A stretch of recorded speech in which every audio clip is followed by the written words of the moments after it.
Hey guys, আসসালামু আলাইকুম। Welcome to Tasnim super blog. আজকে বানাবো পরোটা। তার জন্য আটার মধ্যে দিয়ে দিলাম লবণ, চিনি, অল্প একটুই দিয়েছি, যেহেতু এটা চিনি পরোটা হবে। এখানে আবার চিনি পরে অ্যাড করা হবে। তারপর হালকা কুসুম গরম পানি দিয়ে আটাগুলোকে সুন্দর করে নেড়েচেড়ে মেখে নিচ্ছিলাম। আটাগুলো ভালো করে সুন্দর করে মুথে নেওয়ার পর সুন্দর একটা ডো হয়ে যাবে, সফট। তারপর এটা থেকেই সুন্দর করে কিছুটা আটা নিয়ে এটাকে ডলে রুটি বানিয়ে নেব। রুটি বানানোর পর এটার মধ্যেই অল্প একটু তেল দিয়ে সুন্দর করে চারদিক দিকে মেলে দেব। মেলে দেওয়া হয়ে গেলে এর মধ্যে দিয়ে দিব চিনি। তারপর আবার এর মধ্যে একটু গুঁড়ো আটা দিয়ে সুন্দর করে চারপাশে ছড়িয়ে দিয়ে এটাকে ফোল্ড করে নেব। ফোল্ড করে নিয়ে এটাকে আবার বেলে নেব। বেলে নেওয়া হয়ে গেলে তারপর এটাকে সুন্দর করে তাওয়ায় ভেজে নেব।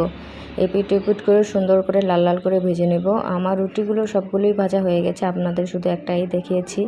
এর সাথে করে নিয়েছিলাম সালাদ, শসা দিয়ে, তার সঙ্গে কিছু পেঁয়াজ কাঁচামরিচ দিয়ে এটার মধ্যে মেয়োনিজ দিয়ে সুন্দর করে মাখা সালাদ করে নিয়েছি। এরই সঙ্গে ছিল গরুর মাংস। ব্যাস, এরই সঙ্গে আল্লাহ পাকের শুকরিয়া আদা করে আমি আমার ভিডিওটি এখানে শেষ করছি। দেখা হবে নেক্সট ব্লগে। আল্লাহ হাফেজ।